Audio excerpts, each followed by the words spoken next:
قرآن کریم میں سورہ مریم میں حضرت ادریس علیہ السلام کے بارے میں ارشاد ہوتا ہے وَرَفَعْنَاهُ مَكَانًا عَلِيًّا، اور ہم نے انہیں ایک بلند مکان پر اٹھا لیا ہے۔ یہ آیہ قرآن بھی تائید کر رہی ہے کہ چوتھے آسمان سے وہ مقام شروع ہو جاتا ہے جس کا دنیا اور تینوں آسمان سے کوئی تعلق نہیں ہے۔ تعلق نہ ہونے کا مطلب یہ ہے کہ بے انتہا فاصلہ ہے، گویا چوتھے آسمان سے کائنات کی سرحد شروع ہو جاتی ہے۔ جناب ادریس علیہ السلام نے پیغمبر اسلام صلی اللہ علیہ وآلہ وسلم کا استقبال کیا، پیغمبر اسلام سے گفتگو کی۔ جناب ادریس علیہ السلام وہ ہیں کہ جو حضرت نوح علیہ السلام سے بھی پہلے کے نبی ہیں، اور بعض روایتوں میں یہ ہے کہ جناب ادریس علیہ السلام نے ایک وعدہ لیا تھا اللہ تعالیٰ سے، کیونکہ حضرت ادریس علیہ السلام نے سب سے زیادہ زحمتیں اٹھائی ہیں شروع کے زمانے میں۔ حضرت آدم علیہ السلام کے زمانے میں تو تبلیغ کوئی مسئلہ نہیں تھا، پہلے نبی جن کو زحمتیں اٹھانا پڑیں وہ حضرت ادریس علیہ السلام تھے۔ ایک وعدہ لیا تھا کہ جب تک میں نہ چاہوں ملک الموت میری روح قبض نہ کرے، تو دنیا میں جب تک حضرت ادریس علیہ السلام رہے ملک الموت ان کی روح قبض نہ کر سکا۔ حضرت ادریس علیہ السلام جنت میں کس طرح پہنچے، اس کے بارے میں ہمارے چینل پر علیحدہ سے ایک ویڈیو موجود ہے۔ حضرت ادریس علیہ السلام جبرائیل علیہ السلام کے ہمراہ پیغمبر اسلام صلی اللہ علیہ وآلہ وسلم کو لے کر چلے چوتھے آسمان کی سیر کروانے کے لیے۔ چوتھے آسمان کو دیکھنے کے بعد جبرائیل نے کہا اللہ کے رسول اب ہم کو پانچویں آسمان پر جانا ہے۔ پانچویں آسمان کی جانب ان کی سواری بڑھی۔ جب چوتھے آسمان سے یہ سواری چلی تو 40 نور کے اندر 40 مزید نور بڑھا دیے گئے، اور سونے اور چاندی کے پردے بھی بڑھا دیے گئے، یہاں تک کہ پانچویں آسمان میں یہ سواری داخل ہو جاتی ہے۔ یہاں پہ اللہ کے وہ نبی موجود تھے جن کا نام ہے حضرت دانیال علیہ السلام۔ انہیں پروردگار عالم نے خواب کی تعبیر، کھوئی چیزیں معلوم کرنے کی تعبیر، جانوروں سے بچنے کا علم، یہ چند مخصوص علم دیے تھے جناب دانیال کو۔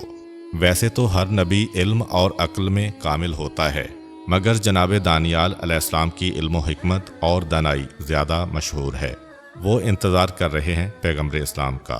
پیغمبر اسلام کا استقبال کرتے ہیں جناب دانیال۔ دوسرے آسمان پر حضرت یحییٰ کا تذکرہ آپ نے سنا۔ حضرت یحییٰ علیہ السلام کی شہادت کے بعد جہاں پہ ان کا لاشا ڈالا گیا وہاں زمین سے خون نکلا، اتنا خون نکلا کہ بنی اسرائیل جن کے درمیان یہ واقعہ پیش آیا وہ گھبرا گئے۔ انہوں نے لا کے خون کے اوپر مٹی ڈالی تو خون اور بلند ہوا، اور مٹی ڈالی اور بلند ہوا، یہاں تک کہ ایک سلسلہ جاری ہو گیا کہ وہ مٹی ڈالتے جاتے ہیں اور شہید کا خون ناحق بلند ہوتا چلا جاتا ہے، یہاں تک کہ بخت نصر نام کے ایک ظالم بادشاہ نے اس شہر پر حملہ کیا۔ اس شہر کی 70,000 آبادی تھی، ساری آبادی کو قتل کروایا اور ان سب کے لاشیں اسی ٹیلے پر پھینکے، مگر جناب یحییٰ علیہ السلام کا خون جاری رہا۔ آخر میں ایک انتہائی بوڑھی عورت کو لایا گیا جس کے بارے میں روایت ہے کہ یہ وہ طوائف تھی جس کے کہنے پر اس زمانے کے بادشاہ نے حضرت یحییٰ علیہ السلام کو شہید کیا تھا۔ جب اس کی گردن کاٹ کے اس کا لاشا وہاں پہ پھینکا گیا تو جناب یحییٰ علیہ السلام کا ابلتا ہوا خون کئی سالوں کے بعد آخر ختم ہو گیا، اور اسی موقع پر جناب دانیال نبی کی نبوت کا زمانہ تھا۔ بخت نصر کے مظالم بڑے، جناب دانیال نے نصیحت کی تو بخت نصر نے غصے میں آ کر ان کو ایک کنویں میں پھینک دیا جس کے اندر پہلے سے بھوکے اور خونخوار شیر ڈالے گئے تھے، مگر جناب دانیال علیہ السلام وہاں پہنچے تو اللہ کے بزرگ نبی کو دیکھ کر سارے شیر ان کے مطیع ہو گئے، اور عالم یہ ہے کہ شیر اور شیرنیاں کنویں کی مٹی کھاتے تھے، اور جو شیرنی کا دودھ تھا وہ جناب دانیال علیہ السلام کی غذا بنتا تھا۔ چنانچہ حضرت دانیال علیہ السلام پیغمبر اسلام صلی اللہ علیہ وآلہ وسلم کا پانچویں آسمان پر استقبال کرتے ہیں۔ اب جناب دانیال پیغمبر اسلام کو لے کے چلے اور پانچویں آسمان کی سیر کرائی۔ ایک اور روایت کے مطابق پانچویں آسمان پر پیغمبر اسلام کی ملاقات حضرت ہارون علیہ السلام سے ہوئی تھی۔ پانچویں آسمان کی سیر کے بعد جبرائیل علیہ السلام نے کہا اللہ کے رسول آئیے اب چھٹے آسمان کی جانب چلیں۔ پیغمبر اسلام کا سفر ابھی جاری ہے اور ابھی تک جبرائیل علیہ السلام بھی ساتھ ہیں۔ اب چھٹے آسمان میں پیغمبر اسلام صلی اللہ علیہ وآلہ وسلم داخل ہوئے۔